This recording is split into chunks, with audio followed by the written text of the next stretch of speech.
இனி லட்சியங்களை அடைய லட்சங்கள் தேவையில்லை. HiQ Genie-யின் நீட் கிராஷ் கோர்ஸ் ரூபாய் 1999 மட்டுமே. For admissions, contact HiQ Genie. திரு ஜவாஹிருல்லாவுக்கு ஏன் ஓராண்டு சிறை? 1997 நவம்பர் 30 கோயம்புத்தூரில் நடந்த கலவரம் நமக்கு எல்லாருக்குமே தெரியும். கோவை முஸ்லீம் ரிலீஃப் ஃபண்ட் அப்படிங்கிற பேரில் ஒரு அறக்கட்டளை ஏற்படுத்துகிறார். அது முழுக்க அந்த பாதிக்கப்பட்ட மக்களுக்கு பொருளாதார ரீதியாக உதவி செய்ய வேண்டும் என்கிற அடிப்படையில். காரணம், வெளிநாடுகளில் வாழ்கின்ற தமிழக மக்கள் இருக்காங்கல்ல, NRIs, அவங்கள்ட்டையும் பணம் வசூல் பண்ணுறாங்க. இப்படி வசூல் செய்யப்பட்ட பணம் கிட்டத்தட்ட 2 கோடி ரூபாய். 97 2 கோடி ரூபாய்ங்கிறது பெரும் பணம்.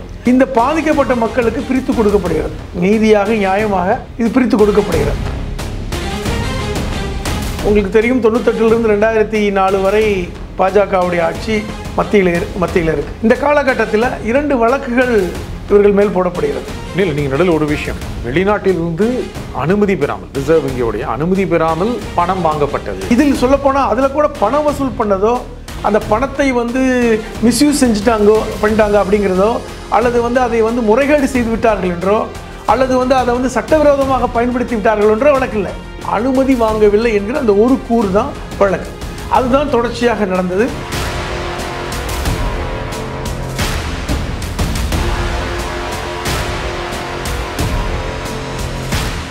फोन पे से टाइम இல்ல, फैमिली डिनर टाइम இல்ல, शॉपिंग डेटिंग मीटिंग எதுக்கும் டைம் இல்ல. Make time, take that holiday. GT Holiday. GT Holidays, South India's #1 travel brand. வணக்கம் ஆகாயின் நண்பர்களே. மனிதநேய மக்கள் கட்சி தலைவரும் பாபநாசம் தொகுதி சட்டப்பேரவை உறுப்பினருமான திரு ஜவாஹிருல்லாவுக்கு ஏன் ஓராண்டு சிறை தண்டனை விதிக்கப்பட்டது? என்ன முறைகேடு? இதன் பின்னணி என்ன? இதை பற்றி பேசுவதற்காக மனிதநேய மக்கள் கட்சியின் அமைப்பு செயலாளரும் எழுத்தாளருமான திரு புதுமடம் ஹலீம் இங்கு வந்திருக்கிறார். வணக்கம் திரு புதுமடம். வணக்கம். திரு ஜவாஹிருல்லாவுக்கு ஏன் ஓராண்டு சிறை? இது ஒரு 28 வருட சட்ட போராட்டம், அப்படிதான் நம்ம எடுத்துக்கணும். இது இன்னைக்கு நடந்த ஒரு நிகழ்வு அல்ல. ஒரு 28 வருடமாக சட்ட போராட்டத்தை மனிதநேய மக்கள் கட்சி, அப்பொழுது தமிழ்நாடு முஸ்லீம் முன்னேற்ற கழகம் தொடர்ச்சியாக நடத்தி கொண்டிருக்கிறது. இது ஏன் இந்த ஒரு வருட சிலை என்றால், இந்த வரலாற்றை நம்ம சொன்னாதான் உங்களுக்கு அந்த காரணங்கள் புரியும். 1997 நவம்பர் 30 கோயம்புத்தூரில் நடந்த கலவரம் நமக்கு எல்லாருக்குமே தெரியும். குறிப்பாக சொல்ல போனால், அந்த வடக்கு கோவையில் பகுதியில் முஸ்லீம்கள் வேட்டையாடப்பட்டார்கள் என்கிற வார்த்தையை சொன்னால் சரியாக, கிட்டத்தட்ட காவல்துறையோடு சேர்ந்து அர்ஜுன் சம்பத் போன்றவர்கள் நடத்திய அந்த உச்சக்கட்ட கலவரம். அதில் முஸ்லீம்கள் 19 பேர். அதில் முஸ்லீம்களுடைய சொத்துக்கள் சூறையாடப்பட்டன. பெரும் நிறுவனங்கள் அடித்து ஒடுத்து நொறுக்கப்பட்டன. மக்கள் சொத்துக்களையும் உடைமைகளையும் இழந்து நின்ற காட்சி அப்பொழுது. அந்த நிலவரத்தின் போதுதான் இந்த மக்களுக்கு உதவி செய்ய வேண்டும் என்று பல்வேறு அமைப்புகள் முன் வந்தாங்க. ஏன்னால் இஸ்லாமிய மக்கள் சொத்துக்களை இழந்து நின்றார்கள், உயிர்களையும் பறிகொடுத்து நின்ற அந்த காட்சி. அப்போ அதே போன்று ஒரு நிலைதான் தமிழ்நாடு முஸ்லீம் முன்னேற்ற கழகம் அப்பொழுது மனிதநேய மக்கள் கட்சி என்ற ஒரு கட்சி கிடையாது, தமிழ்நாடு முஸ்லீம் முன்னேற்ற கழகம் என்கிற அமைப்பு இருந்தது. இந்த அமைப்பின் தலைவராக இருந்தவர் தான் பேராசிரியர் ஜவாஹிருல்லா. ஆனால் தமிழ்நாடு முஸ்லீம் முன்னேற்ற கழகம் நேரடியாக அந்த களத்தில் இறங்கவில்லை. அங்கிருக்கின்ற கோயம்புத்தூர் இருக்கின்ற தமிழ்நாடு முஸ்லீம் முன்னேற்ற கழகத்துடைய நிர்வாகிகள், மாவட்ட நிர்வாகிகள்லாம் களத்தில் இறங்கி அந்த மக்களுக்கு உதவி செய்ய வேண்டும் என்று இறங்குகிறார். அப்பொழுது அங்கிருந்த சிலர் கோவை முஸ்லீம் ரிலீஃப் ஃபண்ட் அப்படிங்கிற பேரில் ஒரு அறக்கட்டளை ஏற்படுத்துகிறார். அது முழுக்க அந்த பாதிக்கப்பட்ட மக்களுக்கு பொருளாதார ரீதியாக உதவி செய்ய வேண்டும் என்கிற அடிப்படையில். காரணம், ஒரு பக்கம் உயிரிழப்பு ஏற்பட்டாலும் கூட உங்களுடைய பொருளாதாரத்தை ஈடுகட்டுவதற்கு அரசிடம் ஒரு பக்கம் கோரிக்கை வைக்கிறார்கள், மறுபக்கம் அன்றாடங்காட்சிகள் முதல் மிகப்பெரிய தொழிலதிபர்கள் வரை பாதிக்கப்பட்டிருக்காங்க. சொல்லப்போனா சோபா டெக்ஸ்டைல்ங்கிற ஒரு நிறுவனம் உடைத்து நொறுக்கப்பட்டது உதாரணமாக. இப்ப இப்படிப்பட்ட ஒரு சூழ்நிலையில் தான் இந்த கோவை முஸ்லீம் ரிலீஃப் ஃபண்ட் அப்படிங்கிற ஒரு அறக்கட்டளை, இதில் முழுக்க அங்க இருக்கின்ற நிர்வாகிகள் சேர்ந்து ஒரு அறக்கட்டளை ஏற்படுத்துகிறார். இதில் பேராசிரியர்களுக்கோ தமிழ்நாடு முஸ்லீம் முன்னேற்ற கழகம் நேரடியாகவோ அதில் ஈடுபடல, அங்க இருக்கின்ற நிர்வாகிகள் அதை செய்யறாங்க. இது ஒரு நல்ல விஷயம் தான். அந்த நிர்வாகிகள் இருந்து வேலை செய்வதற்கு கோவை மாவட்டத்தில் இருக்கின்ற தமிழ்நாடு முஸ்லீம் முன்னேற்ற கழக அலுவலகத்தை பயன்படுத்துவதற்கு இங்கு தலைமை நிர்வாகம் அனுமதி கொடுக்கிறது. இதன் அடிப்படையில் இந்த அறக்கட்டளை பண வசூல் செய்யறாங்க, நிதி வசூல் பண்றாங்க. தமிழகம் முழுவதும் மட்டுமல்லாமல் வெளிநாடுகளில் வாழ்கின்ற தமிழக மக்கள் இருக்காங்கல்ல, NRIs, அவங்கள்ட்டையும் பண வசூல் பண்றாங்க. இப்படி வசூல் செய்யப்பட்ட பணம் கிட்டத்தட்ட 2 கோடி ரூபாய். 97 2 கோடி ரூபாய்ங்கிறது பெரும் பணம். இந்த பணம் இந்த பாதிக்கப்பட்ட மக்களுக்கு பிரித்து கொடுக்கப்படுகிறது. நீதியாக நியாயமாக இது பிரித்து கொடுக்கப்படுகிறது. யார் யார் எவ்வளவு பாதிக்கப்பட்டிருக்காங்களோ அதற்கு ஏற்றார் போல அவர்களுக்கு பணம் கொடுக்கப்படுகிறது. முழுமையாக அந்த பணம் செலவழிக்கப்படுகிறது. இது எதுக்கு சொல்கிறேன்னா, இதுக்கப்புறம் பார்த்தீங்கன்னா உங்களுக்கு தெரியும் 98லிருந்து 2004 வரை பாஜகவுடைய ஆட்சி மத்தியில் இருக்கு. இந்த காலகட்டத்தில் 2 வழக்குகள் இவர்கள் மேல் போடப்படுகிறது. இல்லை, நீங்கள் நடுவில் ஒரு விஷயம், வெளிநாட்டிலிருந்து அனுமதி பெறாமல், ரிசர்வ் வங்கியோடைய அனுமதி பெறாமல் பணம் வாங்கப்பட்டது. இல்லை, அதைத்தான் சொல்ல வரேன். அது நீங்கள் சொல்ல வரேன். வழக்கு அதுதானே? இல்லை, சொல்ல வரேன். இல்லை, வழக்கு வந்து அது மட்டும் இல்லை. அந்த காலகட்டத்தில் 2 வழக்குகள் போடப்படுகின்றன. ஒன்று இன்கம் டாக்ஸ் மூலமாக வழக்கு பதிவு போடப்படுது. அதாவது நீங்கள் இந்த வருமானத்தை கணக்கில் காட்டவில்லை என்கிற அடிப்படையில் வழக்கு போடப்படுகிறது. அனுமதி பெறாமல் முறைகேடாக வெளிநாட்டிலிருந்து பணத்தை வாங்கியது. நான் சொல்லி முடிக்கிறேன். இன்னொன்று, வெளிநாட்டிலிருந்து, அதாவது சொல்லுவாங்கல்ல, ஃபாரின் கான்ட்ரிபியூஷன் ரெகுலேட்டரி ஆக்ட் என்று இருக்கிறது. நீண்ட காலமாக foreign contribution regulatory act FCRA இருக்கிறது. இந்த prevention of anti money laundry கூட 2002 தான் கொண்டு வரப்பட்டது, அப்பொழுது இல்லை. அப்ப இந்த ஃபாரின் கான்ட்ரிபியூஷன் ரெகுலேட்டரி ஆக்டில் ஒரு கூறு என்னவென்றால், வெளிநாட்டிலிருந்து பணம் நிதி வசூல் செய்தால் அதை மத்திய அரசுக்கு சொல்ல வேண்டும், ஒன்றிய அரசுக்கு சொல்ல வேண்டும் என்கிற ஒரு விதி இருக்கிறது. அந்த விதி அங்கு மீறப்பட்டிருக்கிறது. அதுதான் அது எரர் அப்படின்னு சொல்லக்கூடிய, அவர்களுக்கு தெரியாமல் அது மீறப்பட்டு விட்டது. காரணம், இதை ஒன்றிய அரசுக்கு அனுமதி பெற்று வாங்க வேண்டும் என்கிற ஒரு கூறு இருக்கிறது. ஆனால் இந்த ஆரம்பித்த இந்த ட்ரஸ்ட் வெளிநாடுகளிலும் வாங்கியிருக்காங்க, எல்லா இடத்துலையும் வாங்கியிருக்காங்க, வாங்கி அதை பணம் விநியோகம் பண்ணிட்டாங்க. ஆனால் 2 வழக்குகள் அவர்கள் மேலே ஒன்றிய அரசு கொண்டு வந்தாங்க. என்ன ஒன்று இன்கம் டாக்ஸ் ஆக்ட், 2 CBI வழக்கு, இந்த சொன்ன மாதிரி ஃபாரின் கான்ட்ரிபியூஷன் ரெகுலேட்டரி ஆக்ட் பிரகாரம் 2வது வழக்கு. இந்த 2 வழக்குகளும், இந்த 2 வழக்குகளிலும் யாரை சம்பந்தப்படுத்துறாங்கன்னா, பேராசிரியர் ஜவாஹிருல்லாவை சம்பந்தப்படுத்துறாங்க. சொல்ல போனா அந்த பணம் வசூலிலோ அதை டிஸ்ட்ரிபியூஷன்ல கூட நேரடியாக எந்த தொடர்பும் இல்லை. அது நீதிமன்றம் சொல்லியிருக்கு, அது நீங்க வாதமா சொல்ல முடியாது. நீதிமன்றம் என்ன சொல்லியும் அதுல கீழ் நீதிமன்றம் சொல்லியிருக்கு. அதான் சொல்ல வர தொடர்பு இருக்கு நிர்வாகிகள். இல்ல அதான் உங்களுக்கு முழுமையா நான் சொன்னா தான் உங்களுக்கு தெரியும், பார்க்கின்றவர்களுக்கும் தெரியணுங்கிறதுக்காக தான். அப்ப இந்த 2 வழக்குகளில் தொடர்ச்சியாக நடக்குது. 2003 இந்த எக்மோர் மெட்ரோபாலிட்டன் அந்த கோர்ட்டில் நடந்த அந்த வழக்கில் இன்கம் டேக்ஸில் எந்த பிரச்சனையும் இல்லை அப்படிங்கிறத அந்த இன்கம் டேக்ஸ் ரினியூவல் ட்ரிபியூனலே என்ன செஞ்சுருக்காங்க, இல்லை சரியாக வசூல் செய்யப்பட்டு அது கணக்கு கரெக்டாக இருக்குது, அது மக்களுக்கு விநியோகம் பண்ணியிருக்காங்கிறத அந்த அந்த அந்த வழக்கை தள்ளுபடி பண்ணிட்டாங்க. இப்போ மீதம் இருக்கின்ற ஒரு வழக்கு என்பது இந்த ஃபாரின் கான்ட்ரிபியூஷன் ரெகுலேட்டரி ஆக்ட்னு சொல்லக்கூடிய FCRA ஆக்ட் தான். இதில் சொல்லப்போனால் அதில் கூட பணம் வசூல் பண்ணதோ, அந்த பணத்தை மிஸ்யூஸ் பண்ணிட்டாங்க அப்படிங்கிறதோ, அல்லது அதை முறைகேடு செய்து விட்டார்கள் என்றோ, அல்லது அதை சட்டவிரோதமாக பயன்படுத்தி விட்டார்கள் என்றோ வழக்கு இல்லை. அந்த பணம் வசூல் செய்து டிஸ்ட்ரிபியூஷன்லாம் ரைட்டு தான், அனுமதி வாங்கவில்லை என்கிற அந்த ஒரு கூறு தான் வழக்கு. அதுதான் தொடர்ச்சியாக நடந்தது. 2011 இந்த CBI கோர்ட்டில் அந்த வழக்கில் 1 வருடம் ஜவஹர்லால் அவர்களுக்கும் ஹைதர் அலி அவர்களுக்கும் கொடுக்கப்பட்டது. மற்ற 3 பேர் இருக்காங்க, அவர்களெல்லாம் ட்ரஸ்டி, அவங்களுக்கு 2 வருடம் கொடுக்கப்பட்டது.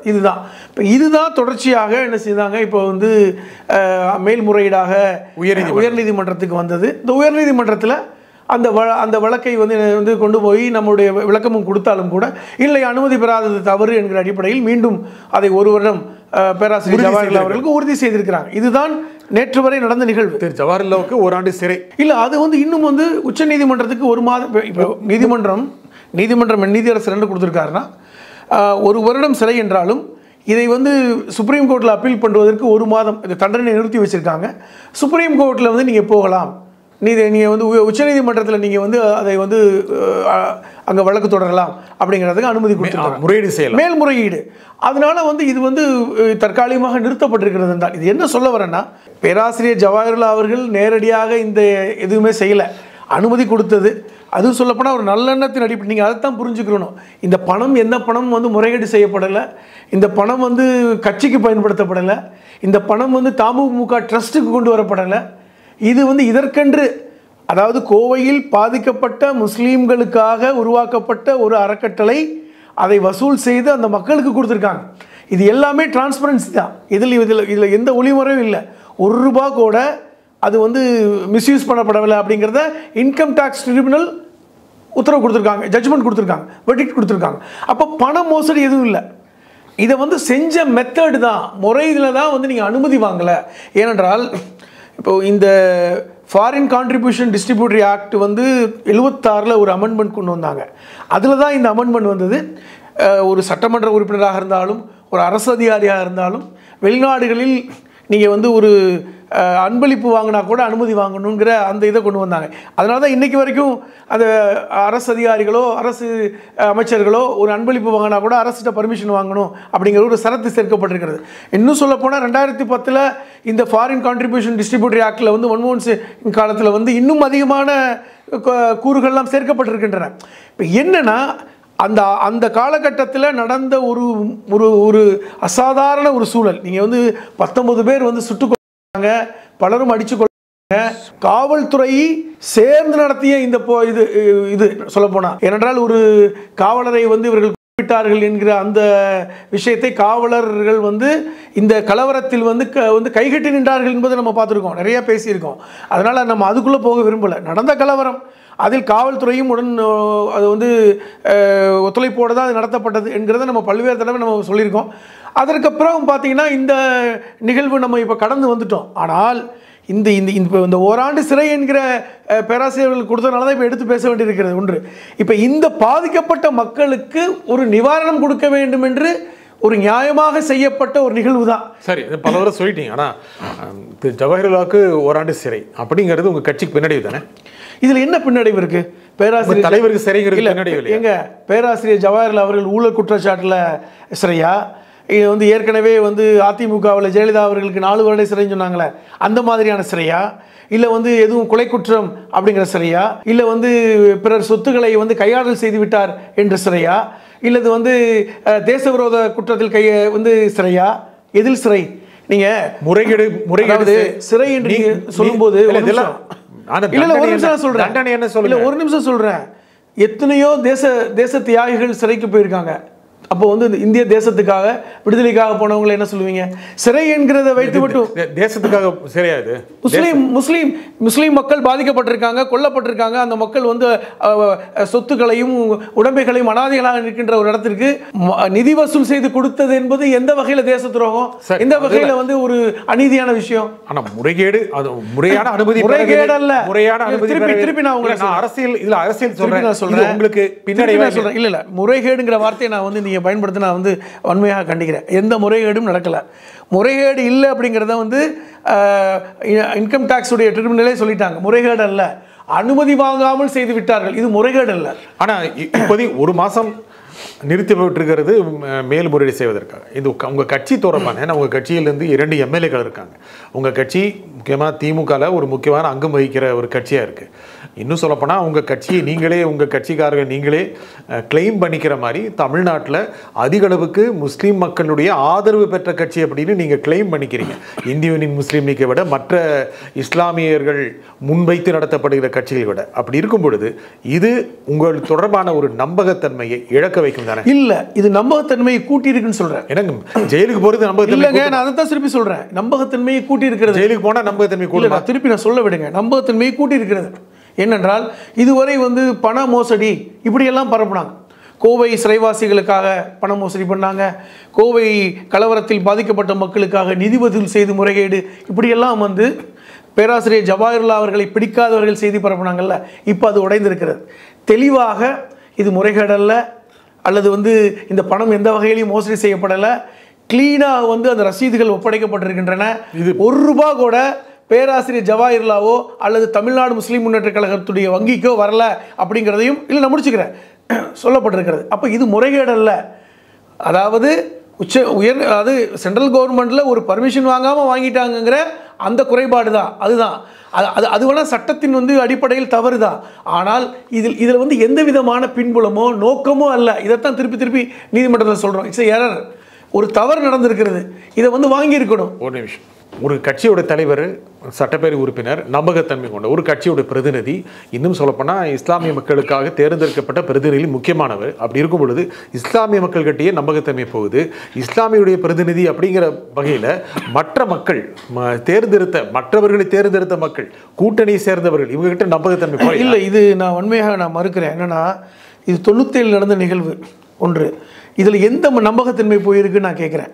பேராசிரியர் ஜவஹர்லால் அவர்கள் நேரடியாக இதில் போய் அந்த ட்ரஸ்ட்டில் உறுப்பினராக இருந்து பணம் அவரே வசூல் செய்து அவருடைய வங்கிக்கு கொண்டு வந்து அவர் வங்கி மூலமாக பணத்தை வசூல் செய்து அந்த டிஸ்ட்ரிபியூஷன் இது கூட நடக்கலை. அவர் செஞ்ச ஒரே ஒரு விஷயம், கோயம்புத்தூரில் இருக்கின்ற தமிழ்நாடு முஸ்லீம் முன்னேற்ற கழகத்துடைய அலுவலகத்தை பயன்படுத்தி கொள்ளலாம் அப்படிங்கிறது கொடுத்தது தான். இரண்டாவது, அங்கே இருக்கின்ற நிர்வாகிகள் இந்த வேலையை செய்வதற்கு எங்களுக்கு பிரச்சனை இல்லை, செய்யுங்கன்னு சொன்னது தான். இதில் என்ன அவர் வந்து பண மோசடி பண்ணிட்டாரு, இதில் என்ன, இது எதற்காக செஞ்சார், அங்கே நடக்கின்ற ஒரு நிறுவனத்துக்கு எதுவும் உதவி செஞ்சாரா? அங்கே இருக்கின்ற இஸ்லாமிய சமூக மக்கள் பாதிக்கப்பட்டிருக்காங்க, பண ரீதியாக வந்து அவர்கள் வந்து தெருவில் நிற்கிறாங்க, வீட்டு உடைமைகள், வீடுகள், சொத்துக்கள் எல்லாம் உடைந்து போய்விட்டன, ஒவ்வொரு குடும்பத்திலையும் ஒருத்தர் வந்து கொல்லப்பட்டிருக்காங்க, அவர்களுக்கு உடனடியாக பண உதவி தேவை என்கிற அடிப்படையில் கொடுத்த பர்மிஷன் தான். இது என்ன அவருடைய நம்பகத்தன்மை போய்விட்டது? அதான் திருப்பி சொல்கிறேன், ஏதாவது ஊழல் செய்து அல்லது வந்து இப்பொழுது சட்டமன்ற உறுப்பினராக 2011 2016 வரைக்கும் இருந்தார். அதற்கப்புறம் தான் மனிதநேய மக்கள் கட்சி, அப்பொழுது மனிதநேய மக்கள் கட்சியின் அரசியல் கட்சியே கிடையாது, இஸ்லாமிய அமைப்பில் தான் அப்போ இருந்தோம். தமுமுக என்கிற தமிழ்நாடு முஸ்லீம் முன்னேற்ற கழகம் என்கிற அமைப்பு தான் அப்போ ரன் ஆகிட்டு இருந்தது. அப்போ அந்த அமைப்பு சார்பில் பயணப்பட்ட ஒரு சமூக தலைவர் அதற்கு ஒப்புதல் கொடுத்துருக்கிறார். நீங்கள் என்ன இப்போ திருப்பி திமுகவுக்கு வரீங்க? அப்போ அரசியல் கட்சியே இங்கே நம்மள்கிட்ட கிடையாது, ஒரு சமூக அமைப்பு தான். அதில் கூட அவர் கரைபடையாத கைக்கு சொந்தக்காரர் தான். ஏனென்றால் எல்லா கட்சி தலைவர்களும் சொல்றாங்க, சிறைக்கு போறவங்களும் சொல்றது தானே, நீங்க இல்லைன்னு சொல்லுங்க. இல்ல திருப்பி நான் சொல்றேன், நீங்க மறுபடியும் எப்படி அந்த வார்த்தையை மறுபடியும் எப்படி சொல்ல வரீங்கன்னா, சிறைக்கு போகிறார். நான் தான் திருப்பி சொன்னேன். அதனால தான் நீங்கள் கூட சுதந்திர போராட்டத்தை எடுக்கும்போது தியாகியான்னு கேட்டீங்க. சுதந்திர போராட்டத்திற்கு வந்து சிறைக்கு சென்ற எத்தனையோ சுதந்திர போராட்ட தியாகிகள் வந்து குற்றவாளிகளா? காலத்திற்கேற்ப அந்த சூழல் மாறும் இல்லையா? இப்போ இவர் வந்து நேரடியாக வந்து இதில் ஈடுபடலை, இது வந்து ஒரு நியாயமாக இந்த சமூகத்துக்கு செய்கின்ற ஒரு பலன் தானே. இதில் எந்த தவறு செஞ்சார்னு நான் கேட்குறேன். பேராசிரியர் ஜவாஹிருல்லாஹ் என்ன தவறு செஞ்சார்? நீங்க அது நீதிமன்றத்தில் சொல்லணும். நீதிமன்றம் சொல்லட்டும். இன்னும் நீதிமன்றம் உச்ச நீதிமன்றத்தில் வரை இருக்கு. ஒருவேளை உச்ச நீதிமன்றம் நாளை விடுதலை செய்து விட்டால் இப்போ நீங்க கேட்ட கேள்விக்கெல்லாம் எதுக்குமே ஒண்ணுமே வந்து ஒரு அர்த்தமே இல்லாமல் போயிடும். நான் என்ன சொல்ல வரேன்னா, இதில் எதுலையுமே தலையிடல, சமூக பயனுக்காக அனுமதி கொடுத்தார். அனுமதி கொடுத்த தவிர என்ன செஞ்சார்? சரி, இப்போ இந்த சூழலை பொறுத்த வரைக்கும், ஏன்னா அடுத்த தேர்தல் வருது, தேர்தலை பொறுத்த வரைக்கும் திமுக கூட்டணி கட்சிகள் எல்லாமே கடந்த முறை வாங்கியதை விட அதிக இடங்கள் வேணும் அப்படின்னு கோரிக்கை வச்சிட்டு இருக்காங்க, உள்ளேயும் வெளியேயும். திருமாவளவன் கிட்டத்தட்ட வெளியவே சொல்றாரு, கட்சிக்காரங்க விரும்புறாங்க 25 இடத்துல போட்டியிடணும் அப்படின்னு. கடந்த முறை 6 தொகுதிகள் கொடுக்கப்பட்டு இந்த ஒரு 12 கூட எதிர்பார்க்கலாம். உங்களுக்கு கடந்த முறை 2 தொகுதிகள் இரண்டுமே நீங்க ஜெயிச்சிங்க. மக்களவை தேர்தல் உங்களுக்கு போட்டியிடுவதற்கு வாய்ப்பே கொடுக்கப்படுறது இல்லை, கூட இருங்க அப்புறம் பார்க்கலாம் அப்படின்னு திமுக உங்களை வெயிட்டிங் லிஸ்ட்லேயே வைக்குது. உங்களுக்கு மகிழ்ச்சியா இருக்கா? எனக்கு என்ன மகிழ்ச்சியா இருக்கு, நான் இருக்கிறத சொல்லிட்டு இருக்கேன், நான் மகிழ்ச்சியாக சொல்லிட்டு இருக்கேன். நடக்க வரலாறு என்ன நடந்துட்டு இருக்கு அரசியல்னு சொல்லிட்டு இருக்கேன். அந்த மாதிரி சமயத்தில் அடுத்த தேர்தல் வருது, உங்க கட்சி நிச்சயமாக 2 இடங்களிலிருந்து தாண்டி 4 இடங்கள் 5 இடங்கள் மினிமம், உங்களுக்கு தகுதி 10 இடங்கள் கூட இருக்கலாம். அப்படி இருக்கும்போது இந்த மாதிரி விஷயங்கள் எல்லாமே நீங்கள் குரல் உயர்த்தி இடங்களை அதிகம் கேட்பதற்கான இல்லை. இதற்கும் சட்டமன்றத்திற்கு வந்து இந்த தொகுதியில் கேட்பதற்கு என்ன சம்பந்தம்? இப்போ திமுகவில் இருக்கின்றாங்க, திமுகவில் இருக்கின்ற அமைச்சர்கள் மேலேயே வழக்குகள் இருக்கின்றன. திமுகவில் இருக்கின்ற அமைச்சர்கள் வந்து பார்த்தீங்கன்னா சிறையில் வந்து 1 வருட காலம் இருந்து விட்டு வந்திருக்கிறார். அமைச்சர் பொன்முடி மேலவர்கள் மேலே 3 சிறை தண்டனை விதிக்கப்பட்டு நிறுத்தி வைக்கப்பட்டிருக்கிறது. அதிமுகவை எடுத்துக்கொண்டால் அண்ணா திராவிட முன்னேற்ற கழகத்துடைய தலைவியாக இருந்த ஜெயலலிதா அவர்கள் மேலே 4 வருடம் ஊழல் குற்றச்சாட்டு சுமத்தப்பட்டு அவர் உயிரிழந்தது காரணமாக அவர் சிறைக்கு போகலை. இப்படி பல்வேறு தலைவர்கள் இந்தியா முழுவதும் எடுத்துக்கொள்ளுங்கள், எந்த கட்சி தலைவர்கள் சிறைக்கு செல்லாத தலைவர்கள் இருக்காங்க. இப்போ சிறை மட்டுமே சிறை என்கிற வார்த்தையை பயன்படுத்தி, இது தண்டனை என்கிற வார்த்தையை பயன்படுத்தி நீங்க அரசியலில் பயன்படுத்த முடியாது. ஒன்று. இரண்டாவது நீங்கள் வந்து அதை நீ கிளாசிஃபை பண்ணி பார்க்கணும். நீங்க நியாயமா நீங்க ஒரு பத்திரிகையாளரா கிளாசிஃபை பண்ணி பாருங்க. ஊழல் குற்றச்சாட்டுங்கிறதுக்கு சிறை இருக்கிறது, கொலை குற்றச்சாட்டு கொலைக்கு சிறை இருக்கிறது, ஆயுள் தண்டனை விதிக்கிறாங்க, அல்லது வந்து பிறரை வந்து மோசடி செய்வதற்கு சிறை இருக்கிறது, பண மோசடிக்கு சிறை இருக்கிறது, அல்லது வந்து பார்த்தீங்கன்னா வந்து பல்வேறு வகையான குற்றங்கள், பாலியல் குற்றங்கள், பாஜக இன்னைக்கு பாருங்கள் பாலியல் குற்றங்களுக்கு சிறை இருக்கிறது. இதுதான் உண்மையான யோசிக்கணும், அவமானப்படணும். இப்போ பேராசிரியர் ஜவாஹிருல்லாஹ் அவர்கள் மேலே வந்து இந்த போட்டிருக்கின்ற இந்த தண்டனை இது எந்த வகையில் ஏதாவது ஒரு வகையில் நீங்கள் மீட் அவுட் பண்ணுற மாதிரி இருக்கா, சந்திக்கிற மாதிரி இருக்கா அப்படிங்கிற கேள்வியை கேட்குறேன். தலையிடாத ஒருத்தர், அனுமதி மட்டும் கொடுத்த ஒருத்தருக்காக இதை வந்து நீங்கள் வந்து இந்த அளவிற்கு பழிவாங்குதல் ஏன் அவர் செய்கிறாங்க? மனிதநேய மக்கள் கட்சி தொடர்ச்சியாக பாஜகவை ஒரு உக்கிரமாக இருக்கின்ற கட்சி. இன்றைக்கி வந்து தமிழ்நாட்டில் இந்தியா முழுவதும் மதவாத சக்திகளை வேரோடும் வேரடி மண்ணோடும் வேறறுக்க வேண்டும் என்று சொல்கின்ற கட்சி. அன்றைய காலகட்டத்தில் வாஜ்பாயுடைய ஆட்சியை எதிர்த்து பிரச்சாரம் செய்த கட்சி. அப்போ திமுக அணியில் இருந்துச்சு. இல்லை சொல்கிறேன், அதுக்கப்புறம் அவங்க அதை மன்னிப்பு உணர்ந்து மக்கள்கிட்ட மன்னிப்பு கேட்ட விஷயங்கிறது வரலாறு வேறு. நான் என்ன சொல்ல வரேன்னா, இப்போ இப்படிப்பட்ட ஒரு நிலைப்பாடுடைய ஒரு தலைவரை அவர்கள் பழிவாங்குகின்ற வேலையை செய்கிறாங்கன்னு நான் சொல்கிறேன். சரி, அது இன்ன வரைக்கும் போயிட்டு இருக்கு. 2014 பாஜக ஆட்சி செய்கிறாங்க. அப்போ அவர்களுடைய அந்த நிர்பந்தம் காரணமாக மீண்டும் மீண்டும் பேராசிரியர் ஜவாஹிருல்லா குறிவைக்கப்படுகிறார் என்று நான் சொல்கிறேன். நீங்கள் குறிவைக்கப்படுகிறார்னு நீங்கள் சொல்கிறீங்க. அது நீங்களே லிஸ்ட் ஒன்று பெருசாக லிஸ்ட்டு படிச்சிங்க. நிறைய அரசியல் தலைவர்கள் சிறைக்கு போயிருக்காங்க. சிறைக்கு போவது அரசியல் தலைவர்கள் இயல்பு தான். எதற்காக போகிறாங்கிறதான் யோசிக்கிறேன். கண்டிப்பாக நீங்கள் எல்லாமே ஒரு பெரிய லிஸ்ட்டு வச்சுட்டீங்க. ஆனால் ஒரு வளர்ந்து வருகின்ற கட்சி, நீங்கள் வளர்ந்து வருகிற கட்சி, அதில் யாருமே மறுக்க முடியாது. ஏனென்றால் உங்களுடைய அமைப்பு, நீங்கள் கொண்டு செல்கின்ற அம்சங்கள், நீங்கள் பேசுகின்ற உரையாற்றுகின்ற அம்சங்கள், இதெல்லாமே இஸ்லாமிய சமூகம் தவிர மற்ற சமூகத்தினரிடம் ஒரு எதிர்வினையை ஆற்றிக் கொண்டிருக்கிறது. அந்த மாதிரி சமயத்தில் ஒரு கட்சி தலைவருக்கு ஒரு நெருக்கடி அப்படிங்கிற சமயத்தில் அவரை பின்பற்றுபவர்கள், அது இஸ்லாமிய தொண்டர்களோ இல்லை மற்றவர்களோ, பின்பற்றுபவர்களுக்கு ஒரு மன பின்னடைவு ஏற்படுது, ஒரு டெலிஷன் வருது. இல்லை, இப்போ நேற்று பேராசிரியர் ஜவாஹிருல்லா அவர்கள் மேலே 1 வருட சிறை என்று உயர்நீதிமன்றம் அந்த தண்டனை உறுதிப்படுத்தும் பொழுது சமூகத்தில் ஏற்பட்ட கொந்தளிப்பு நீங்கள் பார்த்துருக்கணும். இது இன்றைக்கி வரைக்கும் அவர் மேலே ஒருத்தர் கூட குற்றம் சுமத்தி, எந்த விதமான சமூக வலைத்தளங்களில் கூட அவர் மேலே எந்த குற்றம் சுமத்தி அவர் கையாடல் செய்து விட்டார், அவருக்கு இது தண்டனை சரி, அவர் உடனே பதவி விலக வேண்டும் அப்படிங்கிற எந்த வாசகத்தையும் சமூகத்தில் பார்க்க முடியல. காரணம், சமூக மக்கள் இன்னும் தெளிவாக புரிந்திருக்கிறார்கள். அதாவது யாருக்கெல்லாம் புரியலையோ, இது வரைக்கும் இந்த கோவை முஸ்லீம் அந்த ஃபண்ட் ரிலீஃப் அந்த அறக்கட்டளை என்ன நடந்திருக்குன்னு கூட நேற்று தெளிவாக புரிஞ்சிருச்சு. அப்போ இவர் மேல் இப்படிப்பட்ட ஒரு அடக்குமுறை நடந்து கொண்டிருக்கிறது ஒரு சமூக தலைவர் மேலே. நீதிமன்றம் கொடுத்தது நீங்கள் இல்லை இல்லை, நான் இப்போ நீதிமன்றத்துக்கு போகல. நீதிமன்ற தீர்ப்பு விவாதிக்கக்கூடியது அல்ல. அது விவாதிக்கவும் செய்யலாம். நம்ம அவர்களை நான் குறை சொல்லலை.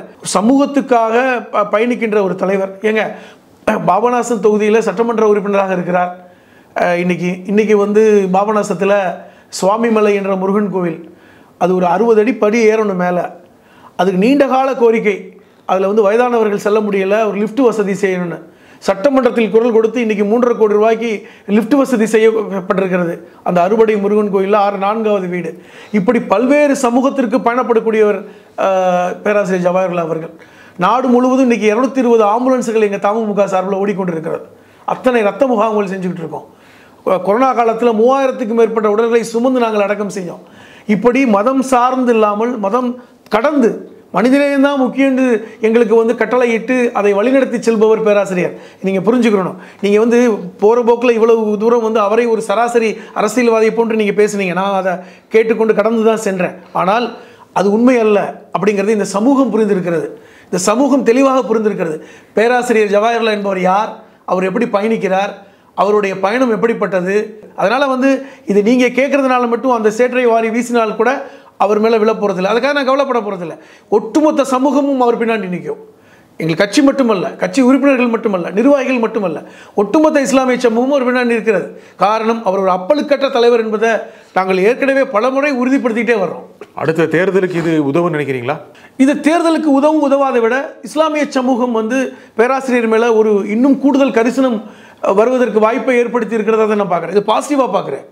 ஏனென்றால் இப்படிப்பட்ட ஒரு தலைவரை பழி வாங்குகிறார்கள். எப்பொழுதெல்லாம் பாரதிய ஜனதா கட்சியையும் பாசிச சக்திகளையும் யாரெல்லாம் எதிர்க்கிறார்களோ அவர்களை முழுமையாக ஒழிக்க வேண்டும் என்கிற அந்த அஜெண்டாவில் அவர் பேராசிரியர் குறிவைக்கப்படுகிறார் என்கின்ற பார்வையை இஸ்லாமிய சமூகம் புரிந்திருக்கிறது என்கிற பார்வையில் நான் பார்க்குறேன். இந்த நிகழ்ச்சியில் உங்கள் கருத்துக்கள் குறிமைக்காக திரு புதுமணமணி மிக்க நன்றி. மீண்டும் ஒரு நிகழ்ச்சியை சந்திப்போம். நன்றி, வணக்கம்.